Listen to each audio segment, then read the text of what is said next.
Merci, Monsieur le Président. Mes chers collègues, plusieurs sujets me paraissent mériter notre attention. D'abord, la baisse prochaine de notre budget. Depuis que la région Bretagne est devenue une collectivité à part entière, c'est-à-dire depuis 1986, elle n'avait jamais vu son budget primitif diminuer d'une année sur l'autre. Et c'est pourtant ce qui va se produire en 2020, puisque le gouvernement a décidé de nous priver de l'une de nos compétences les plus anciennes, l'apprentissage. Et ce, alors même que la Bretagne n'a jamais compté autant d'apprentis. Le cap des 20 000 a été atteint dès la rentrée 2019. Nous devons donc être fiers de ce résultat remarquable qui témoigne de l'implication de la région au service d'une politique en laquelle elle a toujours cru. La décision de nous retirer cette compétence est une erreur majeure, au moins à 3 titres. D'abord, c'est une régression en termes d'efficacité. Voilà des décennies, que dis-je, voilà des siècles, qu'on nous explique dans ce pays que la concentration absolue des pouvoirs est la condition de l'efficacité de l'action publique, du bien-être individuel et collectif, bref, de la puissance nationale. Et pourtant, les faits ont largement tranché. Depuis près de 40 ans, toutes les politiques transférées de l'État aux collectivités locales ont généré une amélioration sensible de la qualité du service rendu à la population. Je cite les TER, les lycées, les collèges, etc. Ensuite, c'est une absurdité démocratique, puisque un pouvoir exercé au plus près des citoyens est mieux à même de prendre à leurs besoins. D'ailleurs, dans la quasi-totalité des pays de l'OCDE, les processus de régionalisation très ambitieux ont été engagés en application de ce principe de subsidiarité. Pourquoi alors s'obstiner à ne pas le reconnaître? La concentration absolue des pouvoirs sur quelques kilomètres carrés de macadam parisiens n'est pas le remède à la crise de représentation que nous connaissons aujourd'hui, elle est bien au contraire son facteur générateur. Et c'est enfin une hérésie au regard de l'histoire. Dans une démocratie aussi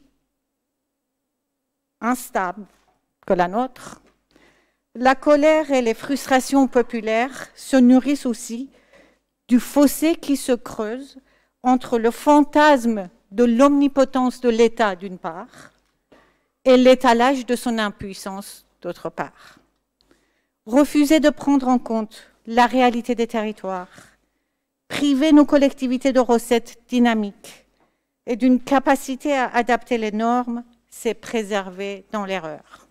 Einstein disait de la folie que c'est de faire toujours la même chose et de s'attendre à un résultat différent. En réponse à cette folie, il nous revient de rappeler cette évidence. La France est la somme de ses territoires et c'est la somme des intérêts de chacun de ces territoires qui fait l'intérêt général. Osons donc enfin leur faire confiance, osons donc leur offrir les moyens politiques, juridiques, financiers de leur développement. La France et la Bretagne le méritent. Monsieur Le Fur, notre collègue, s'appuie sur la fameuse enquête Harris Interactive pour pointer du doigt ce qu'il présente comme un manque de notoriété de notre président. Entre nous, je le dis franchement, il y a certaines formes de notoriété dont on pourrait se passer. Mais, en ce qui nous concerne, nous préférons retenir de cette enquête, c'est l'incroyable notoriété de la Bretagne sur le plan national. Sans réelle surprise pour nous, au sein de l'échantillon interrogé, les Bretons sont ceux qui sont le plus attachés à leur région, 88%, et le plus favorable à l'élargissement de ses prérogatives, 56%. Mais vu ses convictions bonapartistes, il est évident dans l'ordre des choses que M. Le Fur adhère au culte de l'homme providentiel. Le problème est que la Bretagne a toujours rejeté le mythe du sauveur. Sa force a toujours tenu la capacité des Bretonnes et des Bretons à s'associer pour porter un projet commun. Nous sommes les héritiers de cette tradition. Nous croyons au travail collectif fondé sur le dépassement des intérêts particuliers et laissons bien volontiers M. Le Fur et d'autres courir derrière le panache blanc d'Henri IV. Et nous formons donc le vœu que le gouvernement y trouve des encouragements dans la préparation de son projet de loi dite de 3D pour décentralisation, différenciation, déconcentration. Les trois termes sont prometteurs, tant une véritable différenciation territoriale ne peut pas s'organiser sans un accompagnement de l'État, ce qui veut dire qu'il faut également un mouvement, évidemment, de déconcentration. Rappelons quelques faits. En France, la part des dépenses publiques locales dans l'ensemble des dépenses publiques se situe à 20%. Je répète, 20%. Alors que dans d'autres grands voisins Europe occidentale, c'est 65% au Danemark, 51% en Suède, 47% en Belgique, 44% en Espagne, 41% en Allemagne et en Finlande. Donc si cette concentration à l'échelle nationale garantissait l'équité, elle pourrait se justifier. Hélas, nous sommes loin du compte. J'en veux également pour preuve les derniers résultats de l'étude internationale PISA, publiée depuis début décembre, qui révèle encore une fois que le système scolaire français est à la fois l'un des plus centralisés et l'un des plus inégalitaires de l'OCDE. Donc, nous ne satisferons pas d'une loi de décentralisation au rabais qui se résumerait à une poignée d'aménagements marginaux. Ce que veut la Bretagne, c'est une véritable révolution copernicienne fondée sur un nouveau contrat entre le pouvoir central et les territoires de ce pays. Et c'est seulement à ce prix que nous pourrons relever le défi des transitions en conduisant un nouveau modèle qui combine efficacité écologique, économique et sociale. Et nous le préparons déjà par les choix au quotidien que nous opérons dans les décisions que nous prenons en matière de politique portuaire d'abord. Nous avons l'absolue conviction que le rayonnement futur de la Bretagne dépendra de sa capacité à s'ouvrir sur les océans.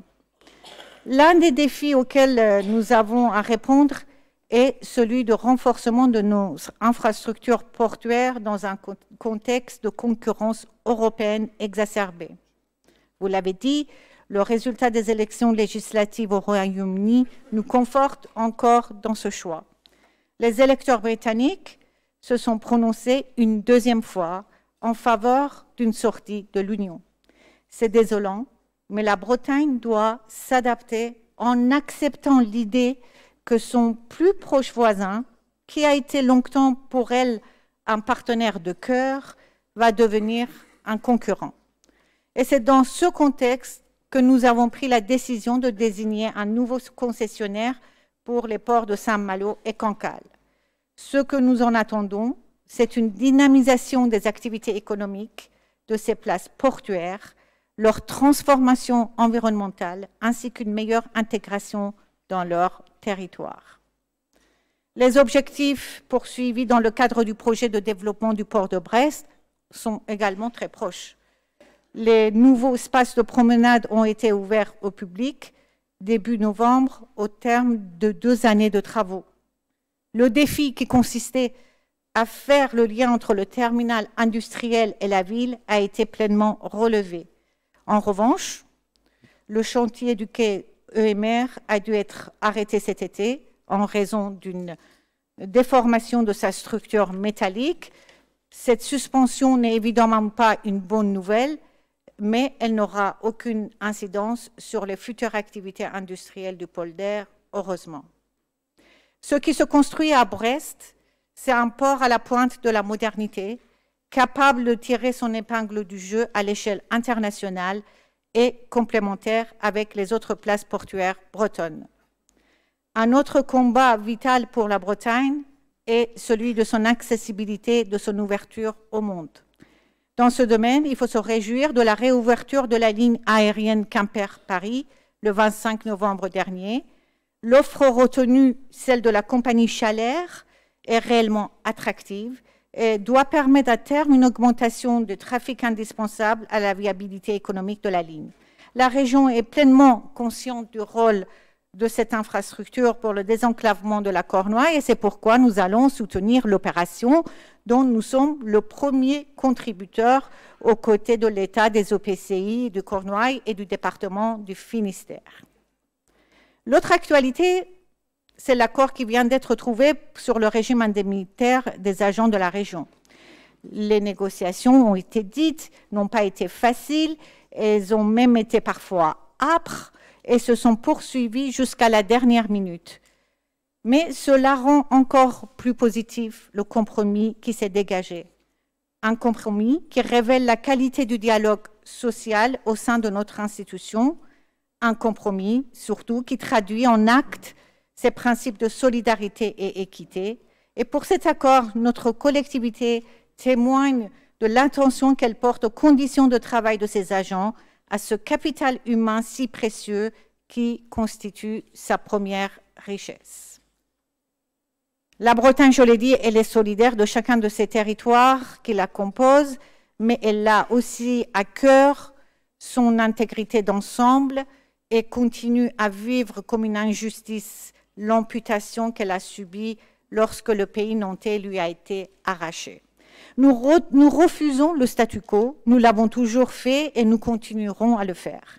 Certes, la région Bretagne ne dispose pas des leviers juridiques qui permettraient de surmonter cette situation de blocage institutionnel, mais elle a en revanche un devoir de solidarité envers nos concitoyens de Loire-Atlantique qui doit se traduire par la capacité à maintenir une saine pression politique sur cet enjeu. Et c'est dans cette optique que s'inscrit le rapport sur la réunification qui vient d'être rendu public, fruit d'un long travail transpartisan mené par nos collègues Jean-Michel Boulanger et Isabelle Lebal. Et au nom de notre groupe, je veux remercier toutes celles et ceux qui ont contribué à l'élaboration de ce très riche document. Les 13 préconisations formulées nous permettent d'aller de l'avant, une Bretagne à 5 départements restaurée dans son intégrité territoriale. Le breton et le gallo constituent un autre marqueur fort de notre identité.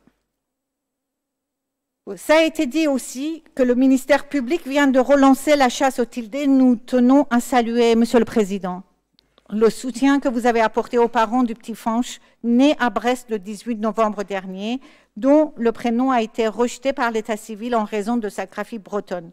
Pour notre part, nous ne comprenons pas l'entêtement du procureur de Brest. La justice est-elle si peu sollicitée par les justiciables que le combat contre le pluralisme linguistique doit mobiliser autant de magistrats garants de l'ordre public? C'est donc pour notre groupe l'occasion d'espérer que le contrat d'action publique pour la Bretagne qui prévoit l'intégration des signes diacritiques tels que le tilde dans l'état civil puisse s'appliquer au plus vite. C'est une question de justice pour nos langues, mais aussi de bon sens pratique.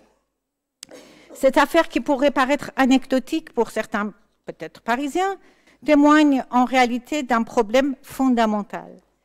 L'incapacité dans laquelle nous nous trouvons trop souvent de prendre en Bretagne les décisions qui engagent notre avenir en tant que communauté. Demain, nos routes nationales risquent-elles de devenir payantes, comme le laissent entendre des récents articles de presse? J'ignore, en tout état de cause, la Bretagne n'aurait peut-être pas son mot à dire. Comme elle n'aurait pas son mot à dire, ou si peu, sur le modèle agricole à promouvoir pour son territoire. Dans cet ordre d'idées, vous avez eu raison, Monsieur le Président, de réclamer l'autorité de gestion sur la totalité des fonds de la PAC. Je ne m'étendrai pas sur cette question qui va faire l'objet, durant la présente session, d'une intervention de notre collègue Catherine Saint-Jean. Juste un mot sur la forme. On est en France. Et en France, il est dans l'ordre des choses qu'une telle prise de position soit jugée iconoclaste, voire révolutionnaire, alors qu'en réalité, elle relève d'un élémentaire bon sens que l'on pourrait presque qualifier de paysan. Ce qui est absurde, ce n'est pas que la Bretagne se voit attribuer des leviers de décision nécessaires à la transformation de son agriculture. Ce qui est absurde, c'est de considérer que les intérêts de l'agriculture bretonne puissent être mieux défendus depuis Paris que depuis la Bretagne. Alors, pour une fois, tournons le dos au dogmatisme, faisons preuve d'esprit de discernement et régionalisons. Merci de votre attention.